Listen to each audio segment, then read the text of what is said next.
In this video, we're going to talk about what unit studies are, the benefits of unit studies, and how you can use them in your homeschool or to supplement your child's education, even if they go to public or private school.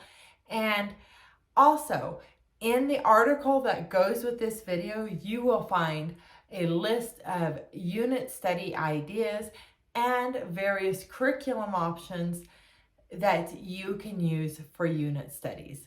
So my name is Jackie, and I am the host of the Homeschool Think Tank Parenting Podcast and video channel, and the founder of Homeschool Think Tank. So again, be sure to check the link that goes with this video to get more information about unit studies. So what unit studies are is it's basically using one centralized theme, and then you're bringing a variety of subject areas in and learning more about math, about writing, and learning, reading more, bringing in science, but it's all around one centralized theme. So for example, your kids might be studying trains. And when you're studying trains, you can bring in the science of how trains work. You can bring in the history of trains. You can bring in math, and whether it's, I don't know, how big different railroads are, how long the tracks are, across the country for miles.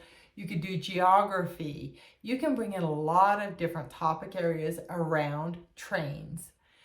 But everything is going to revolve around that one topic. Now, a lot of families like unit studies because they can study this one topic, but their kids can study it at their own age level. So your middle school age child can read books that are appropriate for their stage, while your elementary age children read books that are appropriate for their stage of learning. And your kids can write at their own level, and they can do projects at their own level. So that's one way that families, especially, homeschool families, like to use unit studies.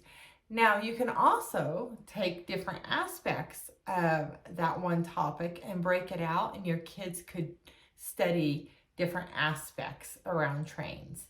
And then you bring that together as a family to talk about. Now, the other thing that you can do is if you want to use unit studies, you don't all have to study the same thing. You could have one child studying trains while the other one is looking at reptiles, and another one is learning about the Civil War, and just study totally different things, but your kids are going to do unit studies based on the topics that they choose. That is completely up to you as the homeschooling parent, how you want to go about that. Now, I want to go over the benefits of unit studies for homeschooling. And some of these things we've touched on a little bit, so we'll go quickly through those things.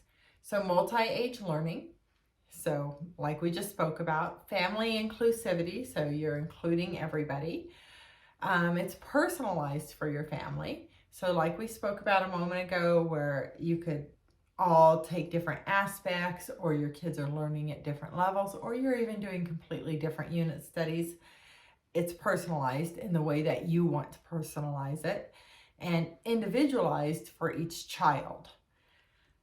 Now, here's something we haven't spoken about yet: flexible timelines. So when you're doing unit studies, it is totally up to you as the homeschooling parent how long you want to do these studies for. So you might do a unit studies for 2 weeks to 6 weeks. That's a fairly average time frame. But some families actually choose a pretty large subject and will study that for an entire school year, but break it down into smaller pieces throughout the school year. The one thing I want to suggest is that you consider your children's level of interest around the topic, and I personally would cut a unit studies a little bit short as to prolonging it, just because we've planned to do it for 6 weeks. If your kids are getting bored of the topic at 4 weeks, I think it's time to move on, because as a homeschooling parent, I think one of your goals should be to help your children develop a lifelong love of learning.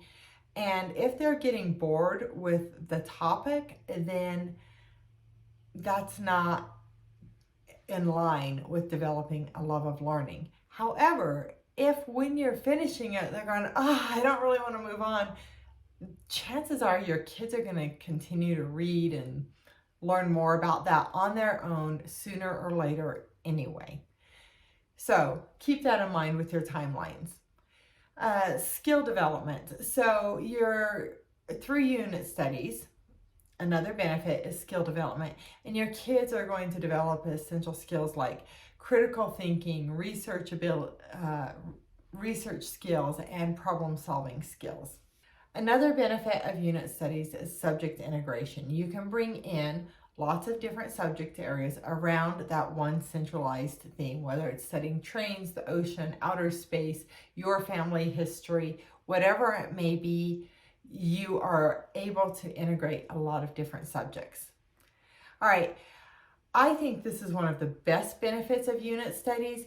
Your kids are going to have improved comprehension and retention, because when they're studying, say, trains, and they are learning math over here around trains and science and history, everything's connecting in their brain, because there's this like one thing that it's like, I think of a ball, and like there's these little offshoots. So your topic is the ball, and then there's all the offshoots, but your kids are bringing it all back together.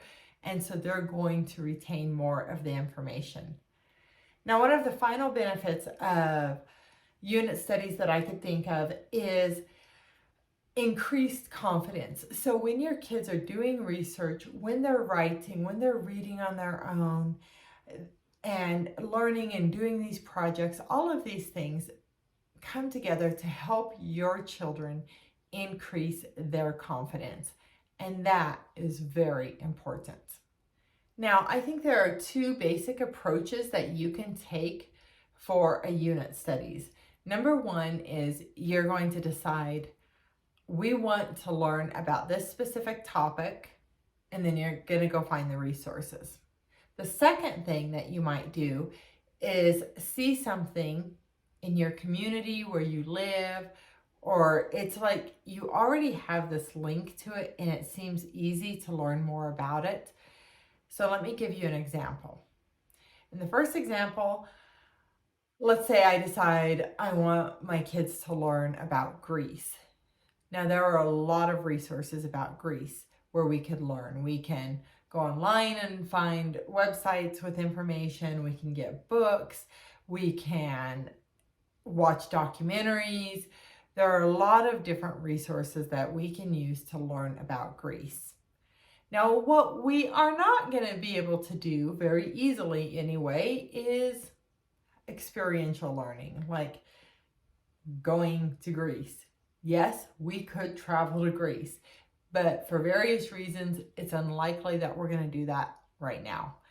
So the actual experience of Greece is just probably not going to happen for us. So it doesn't mean we shouldn't study Greece, but if I'm deciding between Greece or learning about Native American history where we live, that would be so easy, because we live in the Southwest, and there are lots of museums, there are lots of ruins near us, more books at the library undoubtedly about the Native Americans than there are going to be at the Greece because of where we live. So and actually even like people we could talk to, other places we could visit. So there's going to be a whole lot more opportunity to learn about Native American history and go out and actually experience some things rather than it all being book learning.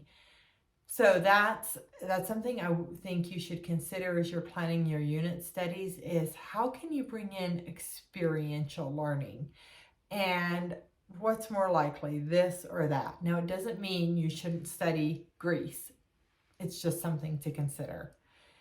Now, The other way is to go learn about Greece, right? So you've got what you're interested in. Maybe that's what you're really interested in. You want to know more about. You know, you're probably not traveling there, but you can watch documentaries and things like that, right? Or here's what's easily available. Let's learn more about this because there's just so much available. In a moment, I'm going to explain to you how to plan a unit studies. And I promise you there's going to be things that you haven't thought about before. But first, I want to quickly share my daughter's unplanned unit study.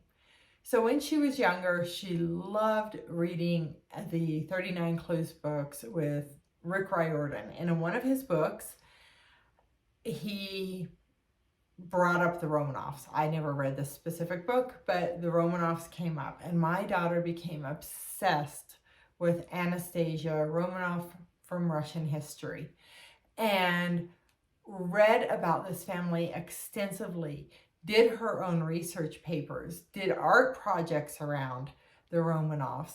She just went all in. And I don't think she ever did any cooking around the Romanovs, but that's another thing you can do is bring in cooking and, you know, cultures and things like that with your unit studies. But we didn't plan this unit study. It took zero extra effort on my part. Although as I'm thinking now, I'm like, I could have added some things like let's find some Russian recipes and try those out, you know. But she really learned a lot about Russian history. It was definitely a unit study, even though it was unplanned. So I think as a homeschooling parent, if you can sometimes allow your kids to take that tangent and learn so much about what they're interested about, they're going to remember a lot about it. Now, as I just pointed out, I think I could have done a better job as a homeschooling mom to help her bring in a little bit more around that. So you might consider that if you really see your kids are super interested in something, how can you support it? And I want to be really careful about this. Support it without overtaking what they're doing on their own. Because sometimes it depends on your kid. You can like, oh, let's do this. And your kid might be excited, but another kid might be like, now you're taking control over it and I don't want to do it anymore. So keep that in the back of your mind as you help your kids with their unplanned unit studies. All right, the next thing I want to do is go over how to plan a unit studies with you.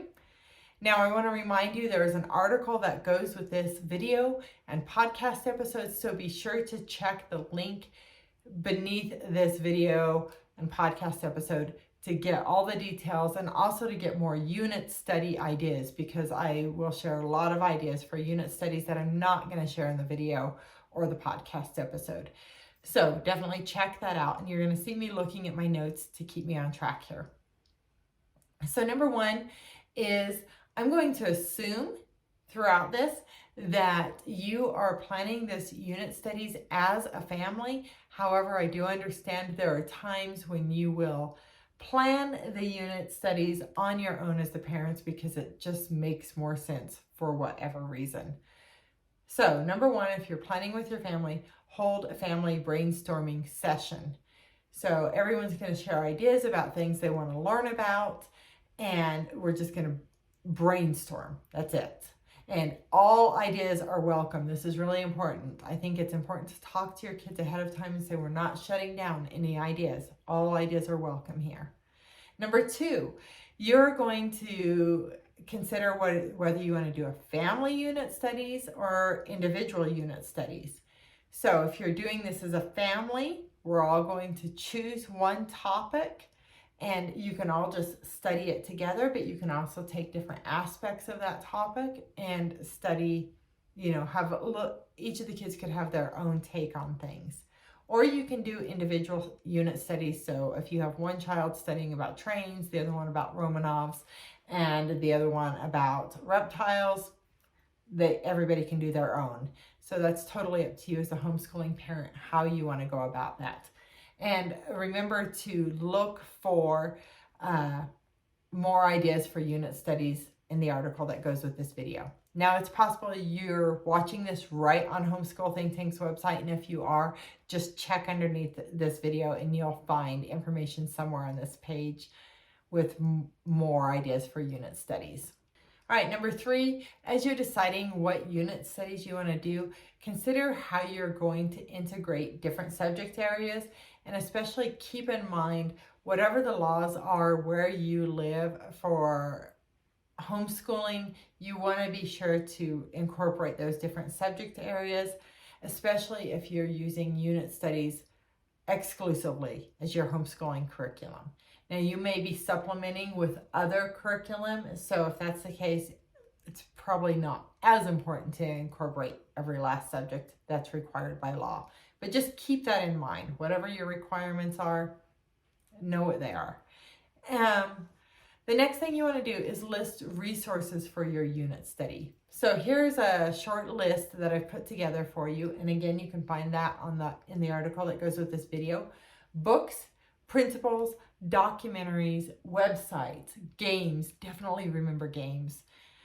Museums, especially anything that's near you. But if you're going to be going on vacation, what museums might you be able to go visit while you're on vacation, right?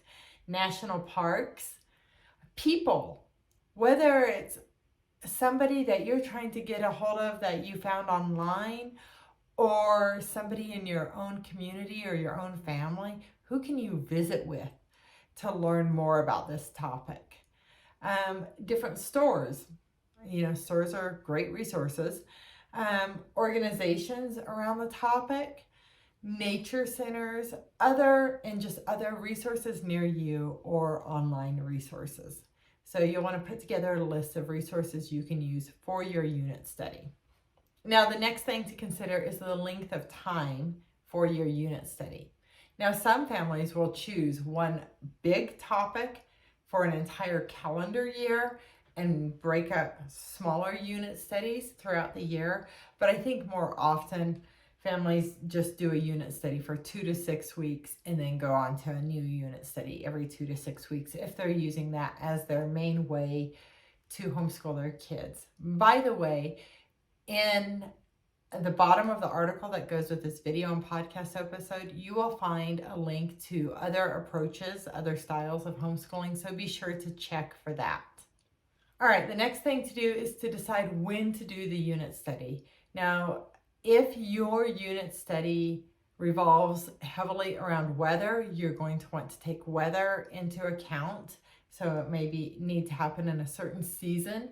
And also, if, let's say, you are planning for an entire calendar year, then you might want to do things in a progressive order. So maybe we're going from earlier in history to later in history. Okay, so I had to come back and add this because I skipped the steps. So we did decide when to do the unit study, but then I forgot to talk about planning for your unit study. So you want to plan for this unit study and get together the resources that you need, the library books you need, order games. If you know other homeschoolers who have done a similar unit study, maybe you can borrow things from them, go to your library, but get everything together and ready for the unit study. Now, the next thing I think some families forget to do, and many, is build anticipation. So you want your kids to be excited about what they're going to be learning. So if you've been planning this independently as a parent, your kids are not naturally building that excitement. So if that's the case, be sure to get them involved a little before you start the unit study, and maybe have them each pick out a book they want to read around the topic or a game for the family. But if your kids are planning with you, that anticipation is going to be happening naturally, but just keep that in mind. We want to build anticipation for what we're learning about. All right, and then do the unit study. So don't hold back because you don't have every last thing together. Get started. You're going to adapt. There's a million different ways you could do the unit study, and I promise you can always think of other things you could have done later to improve it, but just go forward, do the best you can, and then learn from it. Now, the next thing with the unit study is to record the unit study. So you're going to be so happy later on that you took pictures and videos to record your children's educational journey. So be sure to capture those moments. You know, you're probably not going to save every last art project your kids do, but you can take some pictures. You might save the best of their papers, things like that. So clearly you'll probably save it for a little while, but then when it's time to let it go, be sure you've recorded some of those memories, but really capture your children doing their projects. I think you'll be glad you did. The next thing is to share what you've learned. So whether you get together with other homeschoolers to share what you learn, or you maybe invite your friends and family over, just a few people to share, or you're sharing on social media, be sure that your kids have the opportunity to share, and let them know along the way, we're going to be sharing this. I think there's more incentive, more motivation to do a really great job because people like to share. So let your kids know they're going to be sharing and then make a point to do so. Now, the final step with your unit study is one that I think most people probably don't do, but I think it can serve you really well. Review the unit study. So when you're done, whether you're doing this as a family or on your own, look back and think about what went well, what didn't go so well, and review that, because you can take those lessons and use those to improve future unit studies. All right, so in the link that goes with this video, you're going to find various curriculum that you can use for your unit studies. So some of the curriculum is like specifically around science, but other curricula that I've included in this article is more comprehensive so that you could truly plan your entire homeschooling year around unit studies and just use that. But you don't have to use curriculum. You can totally plan it on your own, bring it together on your own. It just depends on what you want to do as the parent. All right, so I want to invite you to follow the Homeschool Think Tank channel on YouTube and on the podcast.